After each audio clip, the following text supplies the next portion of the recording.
let's now talk about Bootstrap. Bootstrap is a quite interesting technique which effectively helps us to create new data sets or synthetic data sets by effectively resampling from our old data. And this sounds a bit of funny, and this is also where the name comes from, Bootstrap. It comes from the story The Baron of Munchausen, which kind of pulled himself out of a hole by pulling his own bootstraps, which obviously is very much impossible, but this was kind of the original idea, or the original thoughts behind the bootstrap were that it's actually it wouldn't result in anything, and before there wasn't any big computational power, there wasn't really much interest in the bootstrap. But now where we have a lot of compute in our hands and we can resample a lot from the data, people actually saw a lot of benefits in using bootstrapping ideas. So as I just said, bootstrap is a form of kind of Monte Carlo techniques. It just does resampling from the data. So I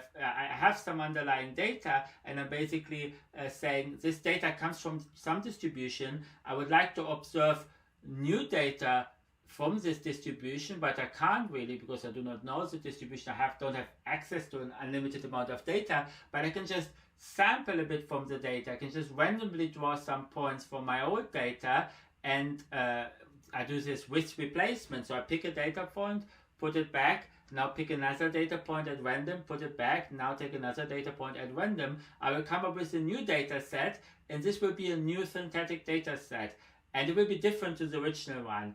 And now I will go on and do the same again, and I will get a different data set because I had different random number. First I chose point number 1 first, now shows point number 57 first, and I will get different data sets. Sounds all a bit abstract, so let's look at a picture here. So here's a very simple data set. It only has 3 observations, 1, 2, 3, which has variable x and a response variable y here. So now basically I start creating my first synthetic data set, and I want to have it of the same size. So I have to sample three random variables. I sample the first one, and I will get 3.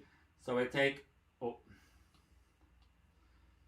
3. So we'll take this point here, the last one here, and put it here. Now I throw another coin, got 1. Now I took this one here. Now I throw another one, and I get 3 again. So now I get this one. If I had gotten 2 by chance, I would have gotten exactly the same data set as I had originally. This is effectively what happens here. I sampled 2, 3, and 1. So now effectively this data set is equivalent to the original one. It's just differently sorted, but it doesn't matter. But the first one is different because 1 appears only 1, and the third data point appears 3 times. Would I have sampled 2, 2, and then 1, I would have gotten another data set. Those data sets are all kind of similar because they're overlapping, but they're still different there. And the idea is, what if I would kind of do this procedure? Now this data set is very small, so it looks rather trivial, but obviously if it's a bigger data set, then they wouldn't look so similar kind of by eye at least. What if I repeated this procedure, say b times in this case? I will get b synthetic data sets, and then like 1, 2, 3 up to b, and now I can do something with all of them. For example, I could use them to compute something like, say in regression, when I want to get some confidence about a predictor, I could just fit the regression, get the predictor, fit it again, fit it again, fit it again, and I could get a histogram, for example, of this predictor, and I can see what was the value and what was the kind of standard deviation of this predictor, and can now go ahead and kind of calculate some confidence intervals so that the probability outside here of this histogram is smaller than something. So I can do all that by just using now this different samples of the data, these different synthetic data sets, how I call them, to do several things here. And kind of it's important to notice that those synthetic data sets they contain some observations several times, and they don't contain some observations at all. For example, here the second one didn't, the first one didn't contain observation 2, the last one didn't contain observation 3. Now, if I go to very large numbers of n, the size of the data set, I can see that on average I will approximately only have 2/3 of the original data points in each of the samples, and 1/3 didn't appear. So obviously some must appear multiple times for this to be the case. And it's a very easy derivation. I won't do it now because otherwise we'll be here for longer, but see whether you can work out this 2/3. If you like math a little bit, you should be able to work this out rather quickly.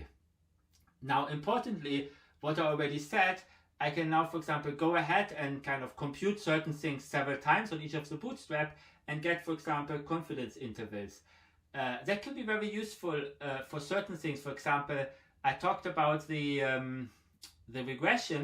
Obviously, for regression, I know if I assume Gaussianity, I can compute confidence intervals using other techniques. And if you run a linear regression, you always get the confidence interval on your predictors just because you can do some analytical computation. But there are cases where I can't do analytical computations, and then Bootstrap still works. One case, for example, would be the PCA.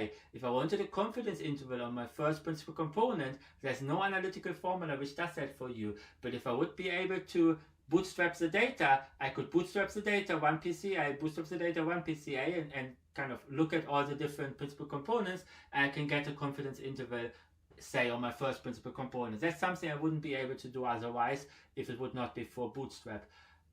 The second application domain is I can now fit models, and by kind of having the bootstraps, I can reduce the variance of those models, and that's what we exactly do here.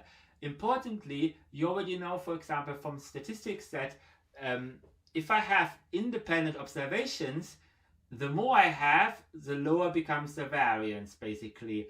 And the variance usually goes down like 1 over square root n if n is the number of observations. So more observation means variance goes down like the square root of that number.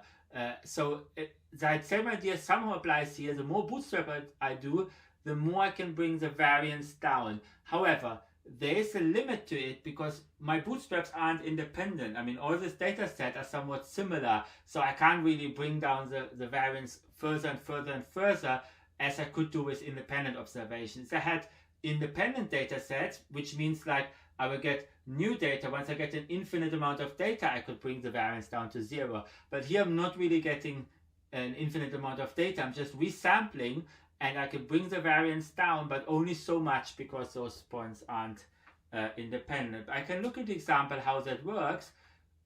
Here's the case of the data we looked at in the first lecture when we talked about bias variance trade-off. Is the 10th order polynomial fitted to the data points, and I already mentioned that this one here has 0 bias, basically, this model, but has a very high variance. We saw that if I fitted a different function here to this data, it could look totally different. It could look like this, basically. If I fitted another function, another 10th order polynomial to it, it can basically, it could basically look like this. It could look very different than the original function, and this is why we saw that this 10th order polynomial had very low bias, but very high variance. But what if I could resample? So I sample from the data, I take the blue line, I sample again, I get another line, I sample again, I get another line, and now in this case I would sample, I wouldn't get all these data points. Maybe I get this data point 2 times, and I wouldn't get this data point, and then I would fit to this data, and then I kind of keep on doing this, and I will get many 10th order polynomial, and I could now average them all up to get a better model, and this is what we see here. So here I've run 100 bootstraps of the data, so I've resampled those 10 data points 100 times with replacements and fitted a 10th order polynomial, and now I've taken those 100 10th order polynomials and I averaged them, and the result is this. And you can see this function here is much better approximation to the dashed line than the original one. And this is one idea where we will be using Bootstrap for when we use them in the context of trees. Is here we have a very flexible model. The 10th order is the most flexible polynomial in the sense we could have for this 10 data points. So we have a very flexible model which has like very low, in this case 0 bias, but extremely high variance. So we take these very flexible models which have low bias, and we try to bring the variance down using bootstrapping. And this is the basic philosophy we will be employing when using Bootstrap now in the context of tree-based models.